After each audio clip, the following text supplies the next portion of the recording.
Welcome to Transforming Work with Sophie Wade, exploring the future of work. Find out what's going on, disruptions, evolutions, opportunities, challenges, and interventions in our multi-generational distributed organizations. With a new tech and talent focus, discover what you need to know to stay upskilled and relevant and ensure your business keeps its competitive edge. Sophie investigates the promise and reality of the future of work now and as we look ahead. She interviews people who are changing work experiences and practices and shares how we can each transition smoothly and successfully to effective and more productive new ways of working. Hi. This episode explores employee ownership at scale. What are the specific characteristics, benefits, and dynamics? How does this model affect a business's operations, decision-making, and outlook, especially during periods of great change? Deep connection with collective purpose can support business continuity during emergency conditions. But do employees' vested interests align productively when faced with ongoing uncertainties and evolving marketplace dynamics? The influence of a diverse, engaged employee community that actively participates can be extensive. They can affect activities and connection along the supply chain. And the determined commitment of a cohesive, well-informed workforce partnership can foster inspiration and energize an updated vision for a sustainable future, not just for a small company during stable conditions, but also at scale and during periods of transformation. I'm delighted to be speaking with Nina Bhatia, Executive Director, Strategy and Commercial Development at the John Lewis Partnership, headquartered in London. Nina brings her range of experiences building new disruptive, digitally led startups, as well as more complex established service businesses to her role on the John Lewis Partnership executive team. To steer an employee partnership over 70,000 strong and generating north of £10 billion through unprecedented economic and technology-driven change. Hi, Nina. How are you? I'm good. Nice to speak to you, Sophie.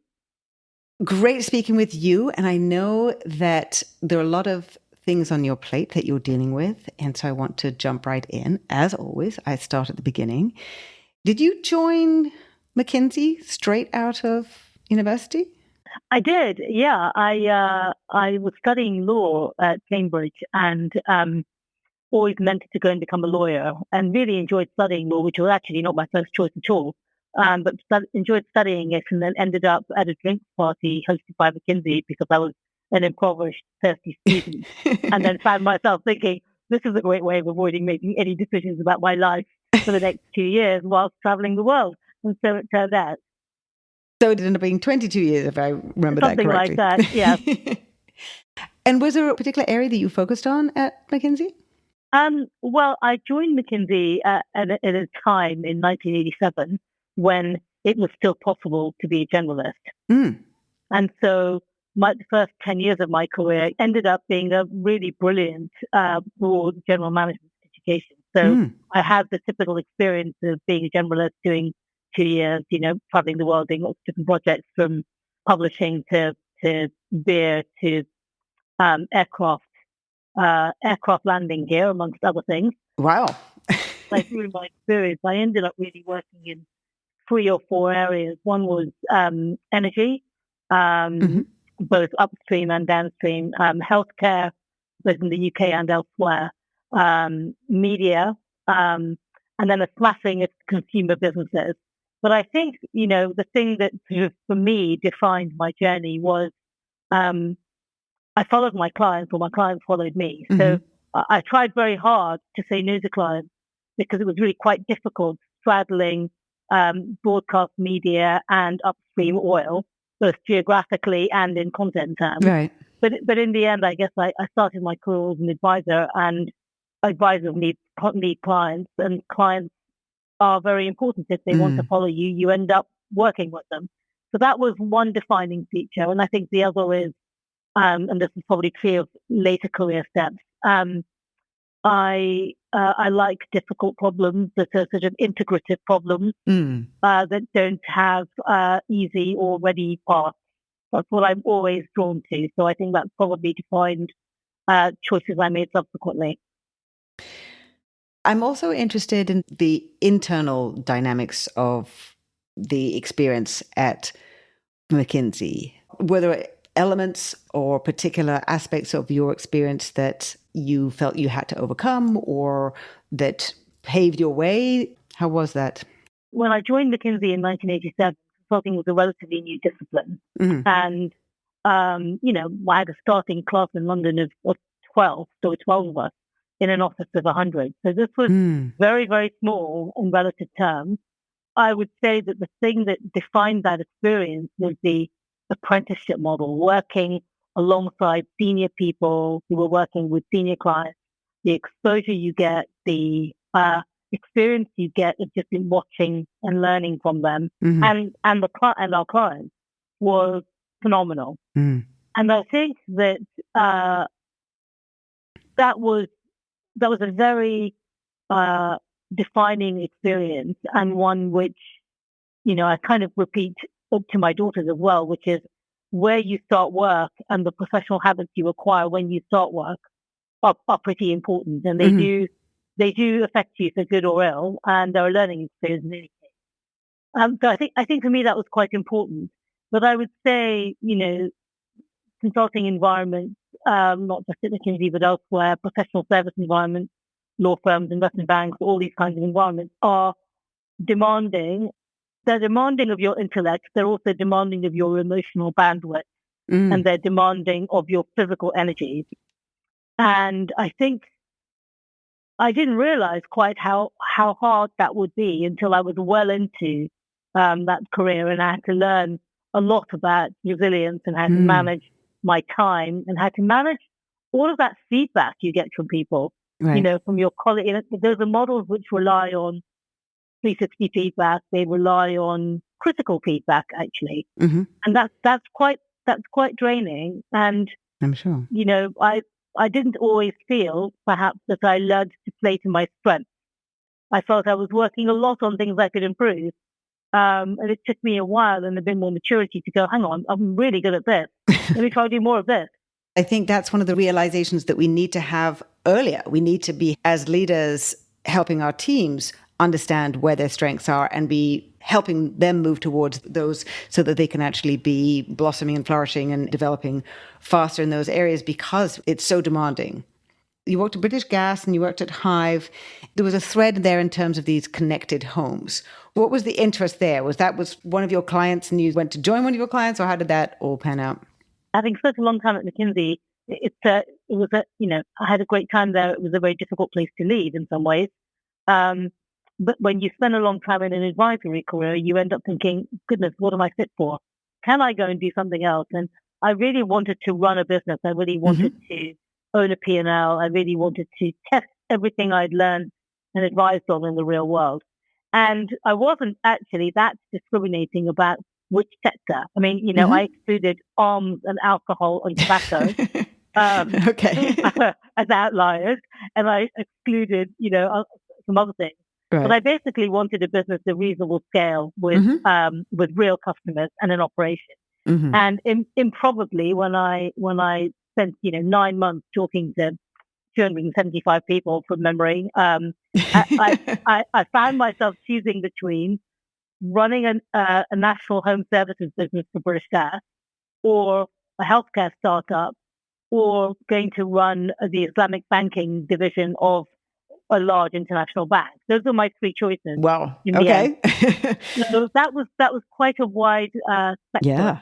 And I realized, I took the advice and said, don't change sector, job, and country at the same time, because that might be taking on too much. So although I was very attracted to healthcare, I gravitated back to, thought, the UK, a heritage brand, British Gas, right, 2,000 men and women in vans, mostly men actually, fixing stuff in homes. And it's actually an insurance business as well. So there's quite a lot in this. It's service, it's insurance. It sits alongside an energy brand. I could do this. So that's where I started. And the connected home really came out of a piece of strategy work that we did around how can we take everything that we're working on in the home and thinking about the then advent of, spread of smartphones, your Right. home in your hand. Mhm. What can we do with that? So that actually came out of the strategy project. But for me, the big first step was running this really gritty business, fixing plumbing and drains and kitchen appliances in the home. And I can tell you, it was one of the hardest things I've ever done, making the transition between premium, blue chip, quite shiny, high-end consulting to basically fixing Sophie Wade's toilet in Manchester. And being a woman running a business where you have a lot of guys who are doing the manual labor, from a people perspective, people manager and leader, that must have been a huge transition. It was one of those things where I found myself saying, gosh, I would never have thought of doing this, but actually it's a really inspired idea, because it turns out most of the customers who bought our product and our services and who were at home when we turned up to fix their toilet were actually women. And it was interesting to think about how a service that requires trust, because you're really stepping into someone's home. It was challenging, but I think I had a particular vantage point on it, which really helped. And I think the second thing that really helped was that I handled the sort of people transition quite well, but I made sure to have an area of interest or particular effort. So, I learned how to diagnose my own washing machine, and I really used to enjoy going out with the engineers, because you really get a feel for what is your product doing in someone's home. So that was very gritty and quite hard work and a very big transition. And then the strategy work that led to the establishment of Hive was really something that came out of work that I did with the team. And that was very different. That was stepping into building a new business, a tech-led business, but using the advantage of the fact that we were going into 50,000 homes a day and therefore had a customer acquisition advantage. Right. But that was a very steep learning curve. And I guess through my career, I've never been that afraid of steep learning curves. But it was steep. It was very exciting. And, we got that business to, I think, 1 million customers, which was pretty good. Yeah. That was very different from home services and very different again to McKinsey.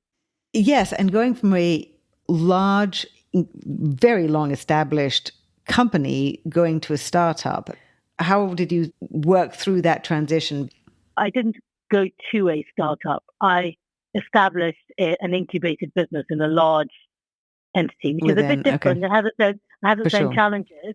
But I think, yes, it was hard, but in a way, you have to find ways of making decisions quickly. Mm-hmm. You have to understand what's important. I think you end up having to overhire in some roles, because whilst your business may be tiny, you may need people with lots of experience to be able to make judgments about the choices you're making. And that doesn't necessarily come easily to everyone. So, the human resource challenges, the technical choices, the commercial judgments, also paring things down to the absolute minimum. I mean, at Hive, we launched a smart thermostat in record time. And, we had to really focus on what are the functions that really, really, really matter to people. And because we couldn't fix everything at once, because we were dealing with, physical thermostats that weren't perfect, we had to do a lot more work on the app to start with. But actually that was great, because it really forced us to pare down the user experience to its absolute essentials, rather than feature packing the thing to death. So I think necessity does then become the mother of invention, because you don't have the money, you don't have the resources, you don't have all of the time, and you have to get something into customers' hands. One thing that's leapt out as how you forced through those type of circumstances to really push for innovation in a specific way. Also, what you said about how to make decisions on the fly, because I think that is one of the features that we're really having to do now, when leaders at very high levels are needing to be pushing so much more responsibility down and out through organizations.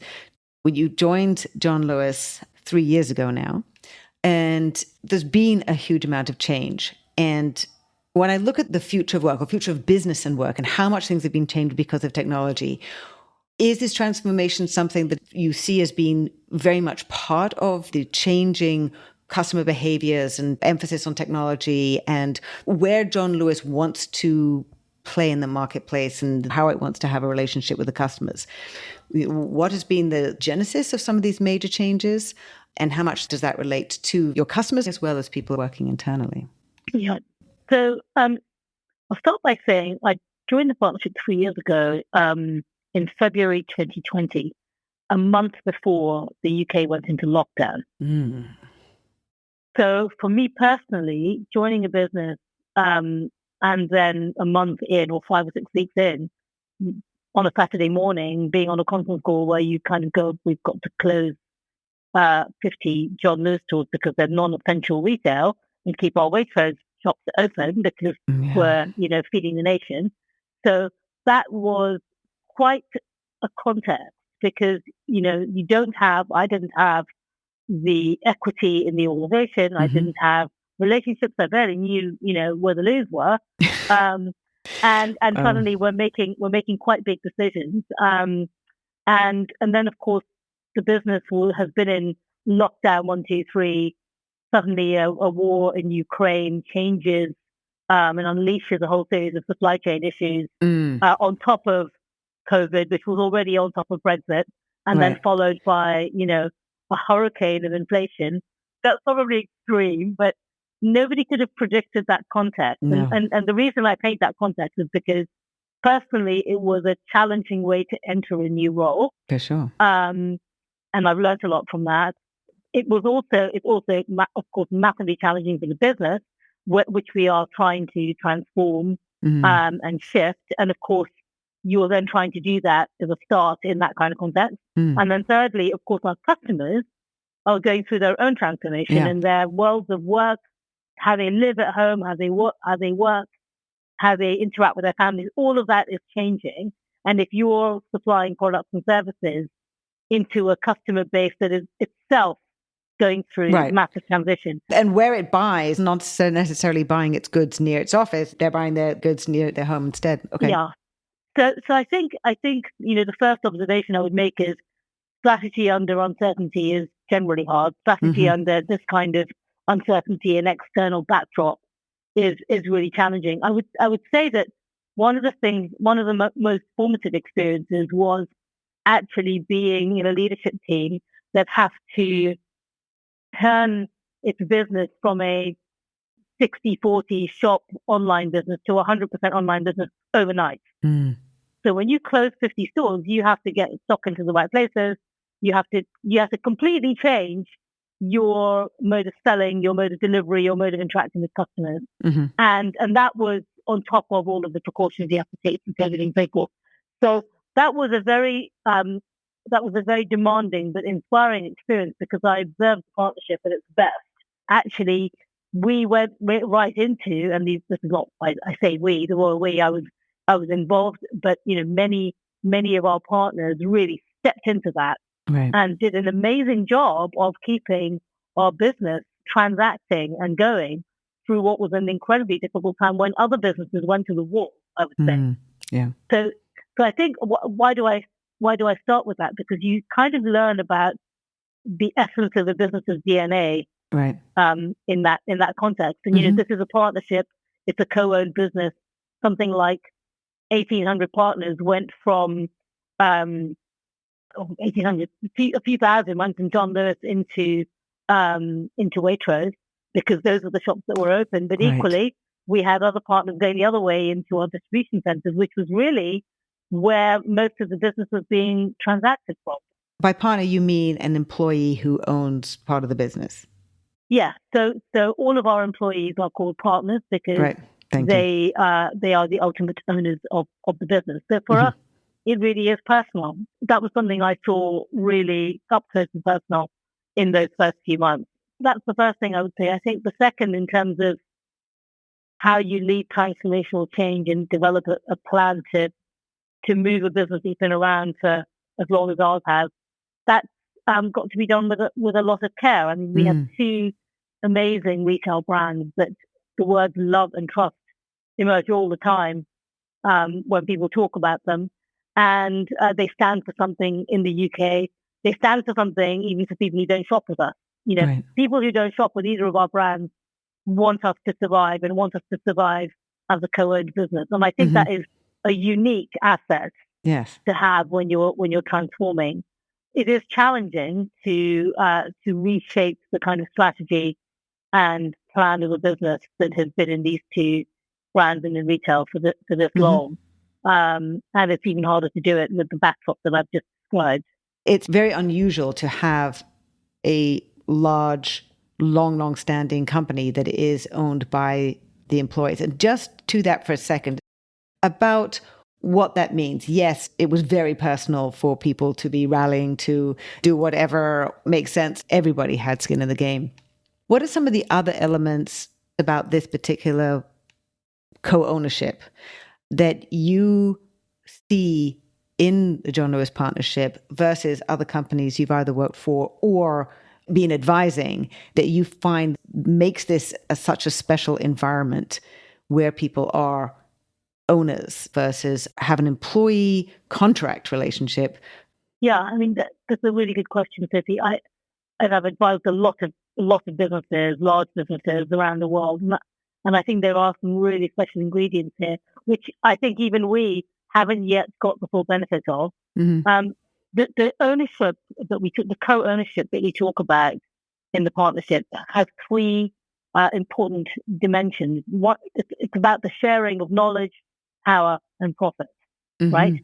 We're not just sharing the proceeds; we're actually sharing knowledge and information about the business and the ability to influence it. And I would say I've worked with very few businesses where the access to information and the ability for someone anywhere in the partnership, whether they're in a strategy team or whether they're in a distribution center or whether they are at the fish counter in Waitrose or in curtains in John Lewis, the ability for those people to ask certain questions and demanding questions of senior leaders and engage with them on the big things that matter. I've not seen it quite this way in any other business, and I think it is. It's quite powerful as a mirror, and it does take time and effort. But you are really conscious that when you're talking to your colleagues, whoever they are, whatever their seniority, whatever role they're in, they are co-owners, and so they have the right to ask those questions and to be informed. And I think that is really important, and being in our openness through the pandemic with our partners, explaining what we were doing and bringing them along the journey, I think made a huge difference to our ability to respond. So those three things are really unusual, and they are unusual amongst businesses that I have been in. Of course, the other side of it is this is a long-standing business with lots of history and can be sometimes very internally focused. So you have to work to ensure that you're not just sharing internal information, but you're contextualizing this with what's going on outside. There's a lot of discussion about transparency and information sharing businesses where the employees aren't partners. And so it's interesting to see a model where it's coming from an ownership perspective, but can be something that is enacted in other situations. So there is this major move now ongoing at John Lewis to be changing the weighting of the business in terms of retail versus other areas. There was a delivery firm partnership, and now building residential properties with, as Dame Sharon White has explained, there's an aim for 40% of the profits to be outside of shops by 2030. What's the reason for this move? As we've been saying, there's a long history in retail. How are people feeling about that, as well as obviously how the move is going? So a few things to say. You may not know this, but the John Lewis partnership is governed by a constitution, an actual document called a constitution. Oh, and it's available on you can just find it on the internet. But we recently made some changes to this, but in nowhere in that constitution does it say that the partnership must be a retailer. okay. It simply says it has to be a successful commercial enterprise. I think that's quite an important point. The other important point to make is that the partnership is not required to maximize profit. It has to make sufficient profit to deliver its purpose. And the purpose of the partnership is working in partnership for a happier world. So this, the reason I say these things is because that does contextualize choices that we make about the scope of the business, which does not need to be limited to retail. So what year was John Lewis founded? When was that happier world? Well, that's something we have actually modernized in the last 3 years. In fact, it was something that I worked on. But the original principle one went along the lines of the purpose of the partnership is the happiness of its members, and we broadened that to include customers, the communities we live in, and of course our partners. It still amazes me that, as old as John Lewis is, that it would have happiness in the purpose of the business. I think that's wonderful. It is wonderful. And I ran the working group of partners, stores from across the business, working on modernizing our purpose. And it was a 12-month exercise in which every single partner had the opportunity to contribute. And about 12,000 partners actively contributed alongside. So I think it's a great example of how our democracy, as an internal democracy, actually works, and how we engage such a large number of people and customers, by the way, in formulating that purpose. I wanted to actually come back to an answer to the previous question. Yeah. So I talked about knowledge, power, and profit. I also wanted to say that one of the other things that I think is really extraordinary about the partnership is the mobility it creates for its partners. So social mobility was a really important, I guess, principle for the founder, John Lewis. Creating worthwhile work for people and giving them career opportunities was really, really important. He was one of the first people to enable women to work in business, to think about how they came back to work after they had children. He provided healthcare for his workers. And so, social mobility is a really important part of our DNA stretching way back. And it actually features now. I mean, we have people who have been in the partnership for a very long time, who've taken on many roles and developed extraordinary breadth in their careers. And we have people today who, that we, for example, in my area, I have data analysts who've come from shops because they've wanted to make a change in their career. I think that is quite an important part of who we are and what we try to do. And it's a feature of being a co-owner. So you were then asking me a question about diversification and how it's going. Everybody's needing to transform, but it doesn't make it easier that it is such a turbulent period. The partnership is not required to remain in retail. I think what we do have is two incredible brands that have a lot of trust and whose customers do give us permission to go further. So, for example, we have had a financial services business for 20 years. It's a small business, but what's very interesting is that when you look at the customer research, customers trust us more than many other brands in financial services to provide financial services. Why? Because they think of the John Lewis brand as a brand that you can make choices confidently with, that, you're never going to get ripped off. It might not be the cheapest product, but you're never going to get poorly treated. And you can trust that we've done the hard work so you don't have to. And so we've had this diversification for a while, and we realized that it's something that we could really build on. We also, just look at the state of retail, not just in the UK, but globally. This is a sector that's on a massive challenge from online retailers, from category specialists, from all of the e-commerce that has just accelerated on multiple platforms. So that means that if you're in a business which is physical site heavy with quite big investment requirements, but quite thin margins, we have to think to the future of the partnership and think, how can we ensure that we are generating high enough quality earnings so that we can continue to return to our members. So we need to think about diversification. That's pretty important. It's not a new thing. We have been exploring these areas for a while.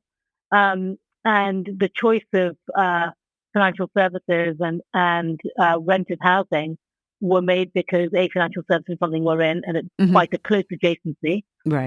Housing is very interesting. We have a very large asset base, as you might imagine. And many of these assets are located in brilliant brilliant locations with a good customer base. That's why we put a store there. Right. And, we have a national shortage of housing in the UK. And we also have an obsession with owning homes when actually rental is Part of the actually English more the culture. norm. It is. And rental is much more the norm in the rest of Europe and in North America and Right. around the world.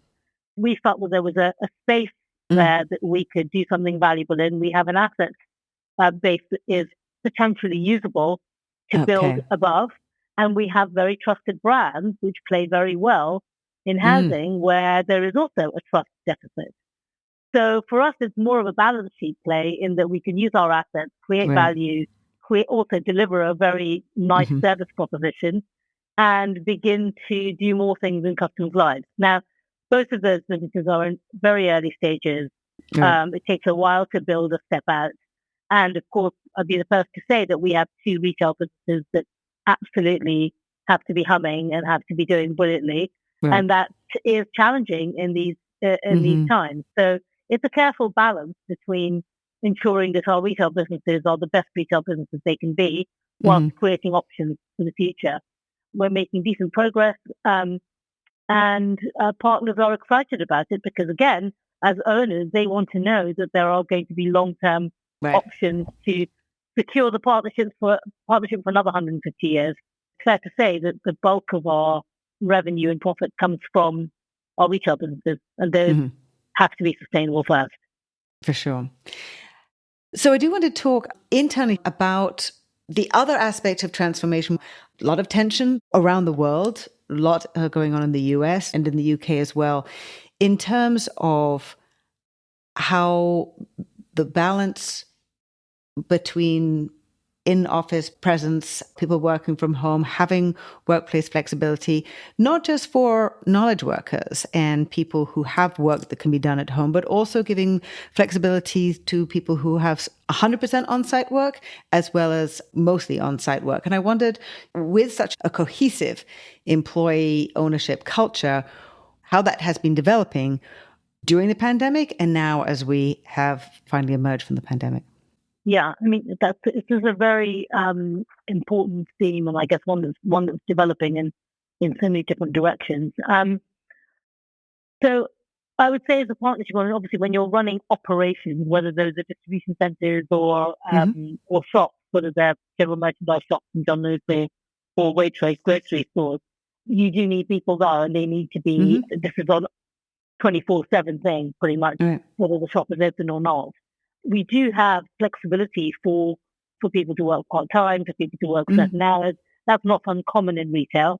And indeed, we have a large, fairly large proportion of people who need that flexibility in their lives and who work with us part-time or seasonally at peak and so forth. So that's not an uncommon model.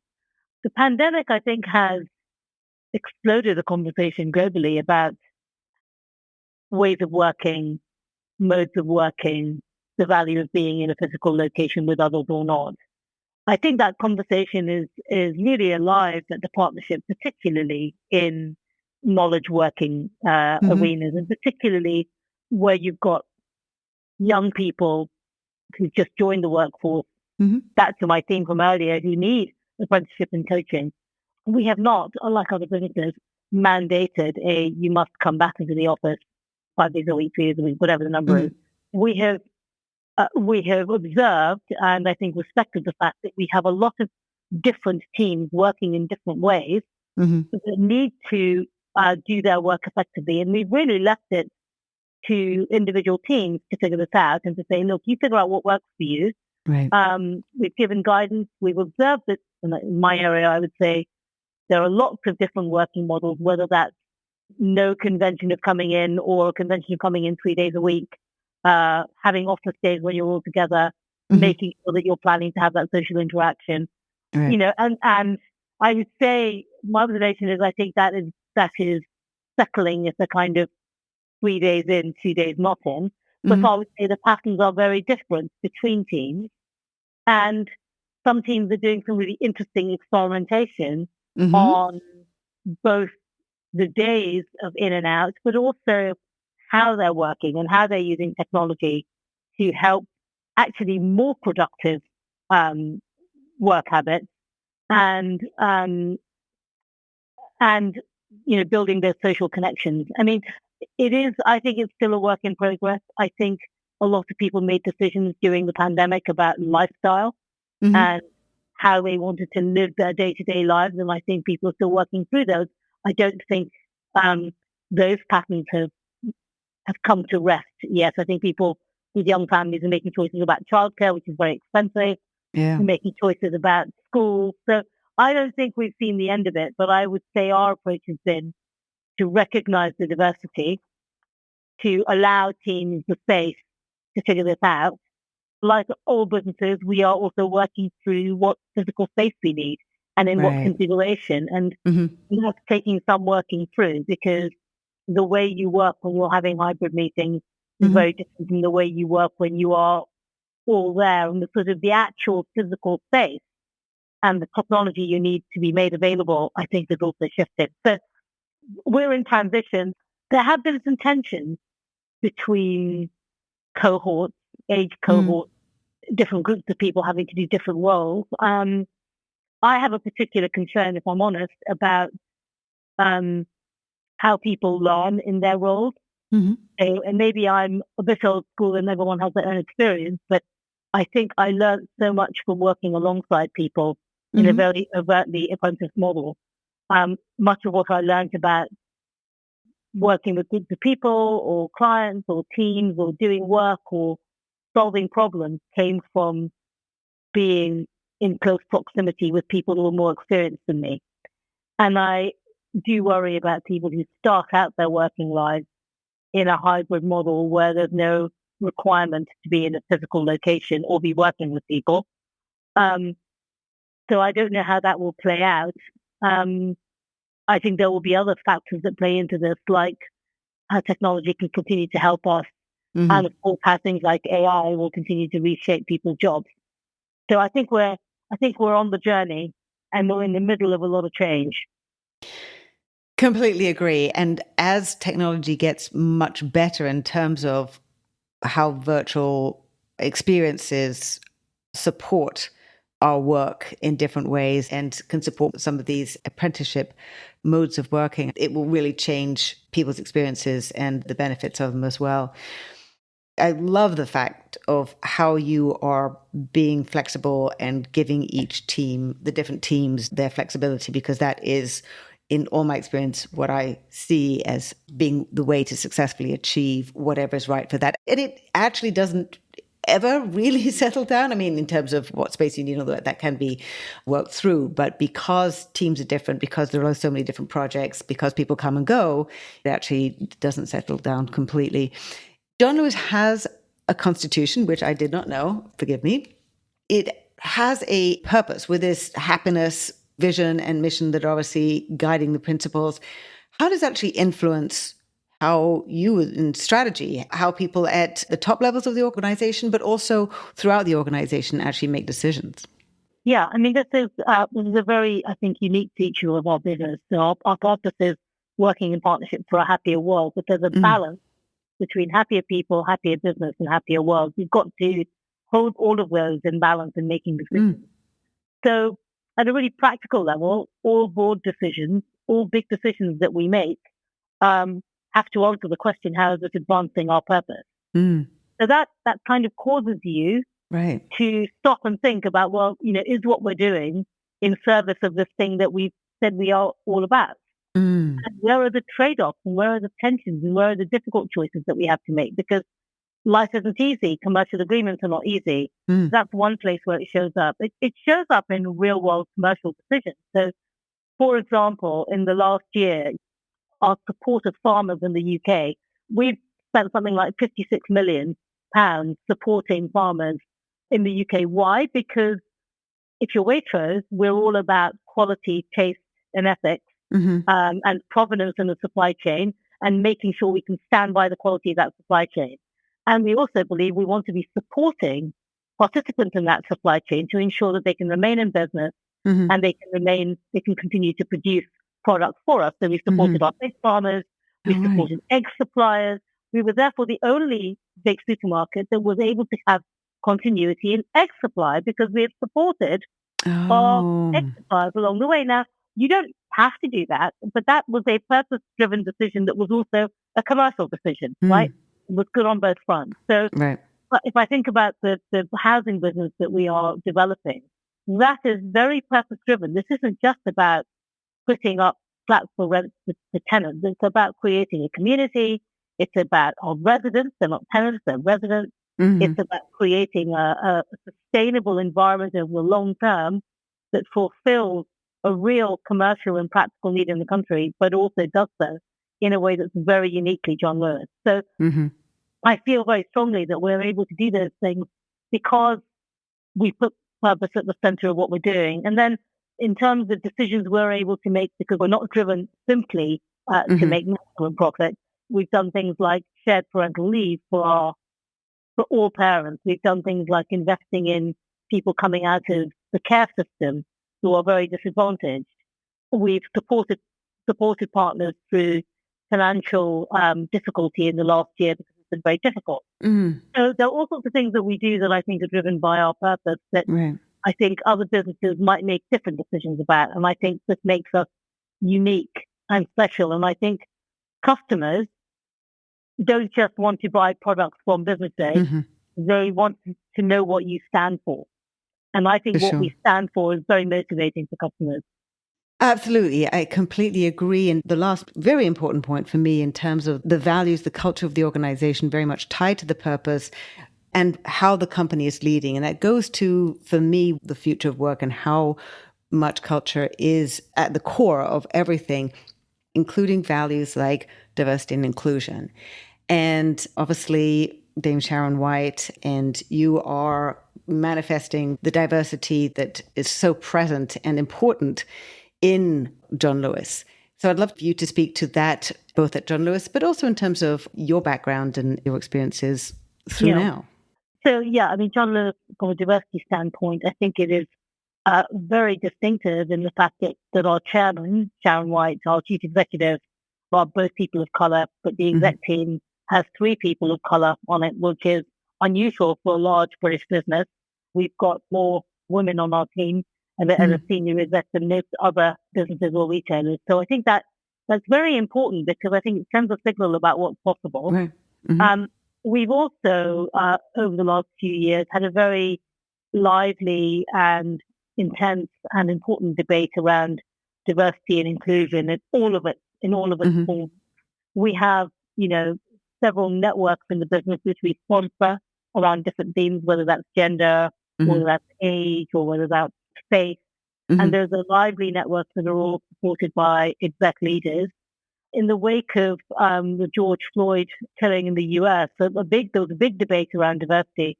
And some of our partners came together and made a film called It's Not Okay. And it was a really moving film, which, by the way, I would find it on LinkedIn if you can. But it is it really sort of started to bring the conversation together around diversity and what you can and can't say or should and shouldn't say and how you interact with people. So that was very much a good example of the partnership sort of at its partners themselves having the conversation. This theme is very important to me personally because as a woman of colour and an immigrant to the UK, I think that it's really important that large businesses take a stand and lead from the front. Yeah. When I came to the UK in the early 70s, there were still signs up saying no blacks, Irish or dogs on windows. Growing up in the 70s in the UK wasn't easy. When I started work, I was one of a very small number of women and women of colour in the workplace and one of the first few partners at McKinsey. So I've experienced being the only woman or the only woman of colour or the only person of colour in a room for a really long time in my career. And my own cultural background is very diverse. I mean, I'm of Gujarati origin, born in Africa. I'm married to an Italian Iranian. We're both migrants. We're both displaced migrants from our countries of birth. So I think we hold that feeling of otherness quite closely. So I feel very strongly that I want to be part of a business and a leadership team that is inclusive in the broadest sense. And I think the John Lewis partnership and our leadership team does demonstrate that. And I'm proud to be part of that team. Wonderful. Thank you for sharing that, because it is an extremely important point as we're moving forward and setting up new ways of working, new ways of approaching businesses, and where culture is so critical, as I said, at the core of it, and that needs to be part and parcel.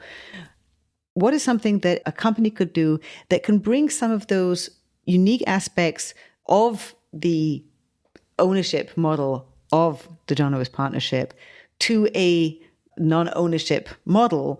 What do you think is perhaps one of the most important things that can be brought into another type of model that you think is core to success in this new environment, which is so unpredictable? I think if I could export one feature of the John Lewis Partnership to another business model, I would say it's sort of transparency, sharing of information, and access to senior leaders. That conversation is very powerful. And when we deploy our democracy, because it is a democracy actually internally, well, we can absolutely improve the quality of what we choose to do and how we choose to do it. Fantastic notes to end on. Nina, thank you so much for sharing everything you have about your journey, and very specifically also these last tumultuous years for everyone, and how that has played out for the John Lewis Partnership and how cohesive it has obviously been, and then the trajectory wherever it's going to take everybody. So thank you very much for your time and sharing all your insights. It's a pleasure. Thanks, Sophie.